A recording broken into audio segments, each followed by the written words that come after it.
Charities in Belgium and many other nations across the EU are reporting a huge increase in the number of people seeking emergency food supplies. The growth in poverty was discussed by EU social affairs ministers on Friday. Social inequality is exclusive, and what we need is a more inclusive society, a more inclusive labour market. And this means that we have to invest in children, poor children. We have to give everybody a new chance. Energy sanctions against Russia over the war in Ukraine are driving EU inflation and interest rates. Those who were already struggling are suffering the most. We need to see that type of investment which does bring an economic return and is important for people with disabilities and other disadvantaged groups too. We would like to see that return. 96.5 million people in the EU are now at risk of poverty and social exclusion. That's according to a new report just published by EU institution, the European Economic and Social Committee.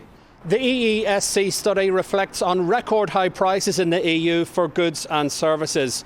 It calls on national governments to implement measures to help vulnerable families and essential sectors. The institution's report says bankruptcy declarations in the EU have reached the highest level ever recorded. Despite this, EU finance ministers met on Friday to try and agree on €50 billion for Ukraine from the bloc's long-term budget. It aims to provide stable, predictable support up to 2027 for Ukraine's macrofinancial stability, its long-term reconstruction and the reforms needed on its path towards the EU.